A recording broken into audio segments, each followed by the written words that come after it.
చెప్తారా ఇదిగో అన్నా ఎస్పీ ఈ ఫోటో ఇచ్చి పంపితే వచ్చావన్నా అన్నా వదిలే అన్నా అన్నా ఆగండి రా వీడు ఎవడో సంబంధం లేనట్టు తగిలాడు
సార్ ఈ కాంప్లికేటెడ్ మిస్సింగ్ కేసుల ఆధారాలన్నీ నా దగ్గర ఉన్నా మార్కెట్ అటాక్ తర్వాత అన్నింటినీ అందరినీ లింక్ చేయగలిగాను. ఈ ఆపరేషన్ మాయాలో గల్లంతయింది 23 మంది వర్మ మనుషులు.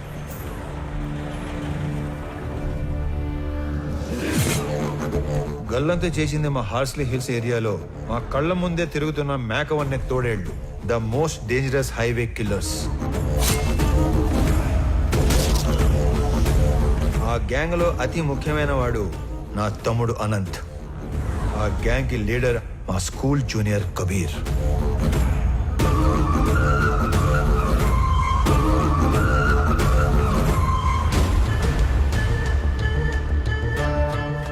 హాంకాంగ్ లో ఉండే red Sandalwood smuggler Viraj the 450 టన్నుల ఏ గ్రేడ్ ఎర్ర చందనాన్ని శేషాచలంలోని కీపర్స్ దగ్గర నుంచి మంగళూరు పోర్ట్ దాకా చేర్చే సీక్రెట్ ఆపరేషన్ నేచురల్ గా ఎస్పీ సపోర్ట్ తోనే జరుగుతుంది.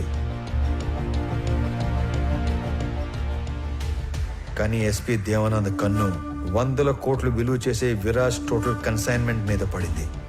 దాని రిజల్టే ఈ హైవే కిల్లర్స్ గ్యాంగ్. ఈ కిల్లర్స్ గ్యాంగ్ బ్రేక్ ఇన్స్పెక్టర్లా నటిస్తూ ప్రభుత్వ వాహనాల్లో సీక్రెట్ రూట్ లో మాటు వేసేవాళ్ళు. ఎర్రచందనం వచ్చే కంటైనర్ లారీల డీటెయిల్స్ వర్మ ముందే ఇస్తాడు కాబట్టి స్పెసిఫిక్ గా వాటిని మాత్రమే ఆపేవాళ్ళు. డ్రైవర్స్ ని క్లీనర్స్ ని అతి క్రూరంగా చంపేసేవాళ్ళు.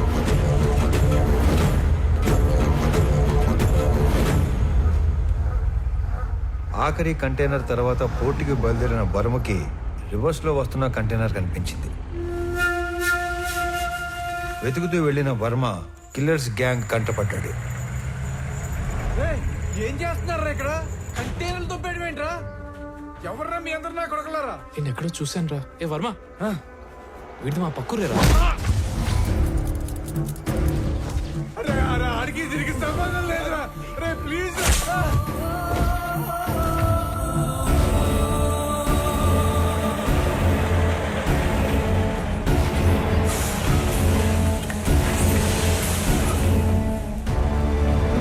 మారణ హోమంలో కర్ణాటకకు చెందిన ఒక వృద్ధ దంపతుల 2 కొడుకులు కూడా ఆహుతైపోయారు.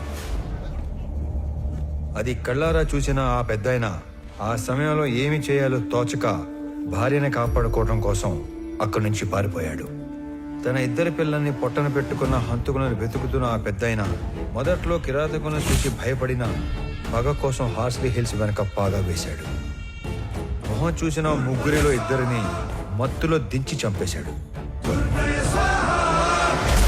3వ వాడైన అనంత్ని నా ప్రభుత్వ వాహనంలో తిరగటం చూసి అనంత్ని చంపడానికి నా వాహనానికి యాక్సిడెంట్ ప్లాన్ చేశాడు. నేను ఆ పెద్దాయన్ని గుర్తుపట్టి నేను అతను చేస్తున్నది ఒకే పోరాటం అని చెప్పాక అసలు విషయం బయటపెట్టాడు. అదంతా తెలుసుకునే లోపే అనంతు పోయాడు, మా నాన్న కూడా పోయాడు.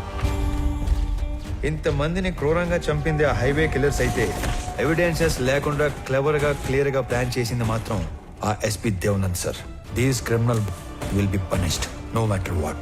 Even though there is no evidence, I will do that, sir.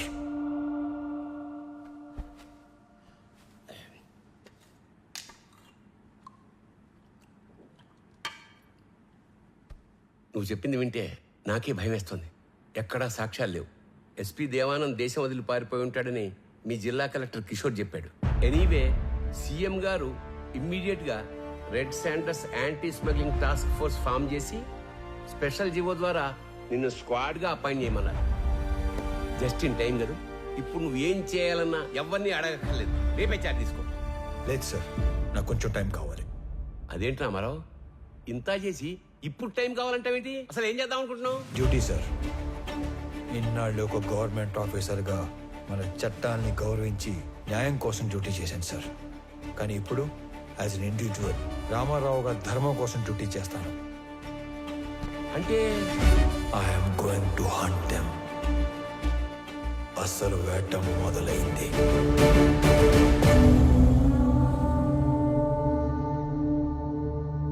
మీ రామారావు నాకు ఫోన్ చేసి చెప్పేంత వరకు ఈ కొండల వెనకాల ఇంత జరిగిందని, ఇంత మరుగుందని ఎవ్వడికి తెలియదు.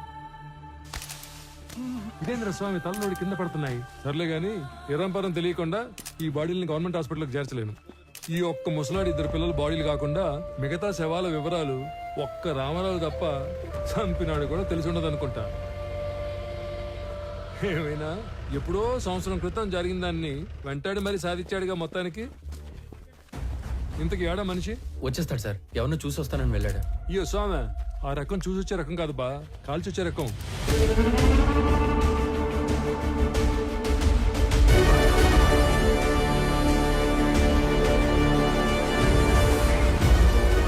ఏందినో ఈ దిక్కు ఎవరి కోసం ఎత్తుక్కుంటూ వస్తున్నట్టున్నావే?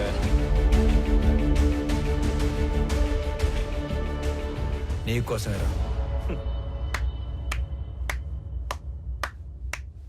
రే చప్పట్లు కొట్టుండ్రా.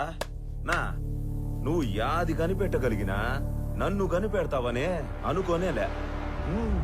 సీఎం ఆఫీస్ నుంచి ఎప్పుడైతే నేను ఎస్పీని పర్ఫెక్ట్ గా టార్గెట్ చేశానో, ఎవిడెన్సెస్ లేకుండా చేయటానికి గ్యాంగ్ లీడర్ అయిన నిన్ను చంపడానికి కిరాయి గ్యాంగ్ అని పెట్టాడు. ఆ రోజు టౌన్ సెంటర్ లో కిరాయి గ్యాంగ్ చంపడానికి వచ్చింది నన్ను కాదురా, నిన్ను. మీ ఎస్పీ వాడు తప్పించుకోవడానికి ఏం చేస్తాడో నాకు తెలుసు. ఇన్ఫాక్ట్ నీ ఫోటో చూశాకే అన్ని డాట్స్ ని కనెక్ట్ చేయగలిగాను. అవునా?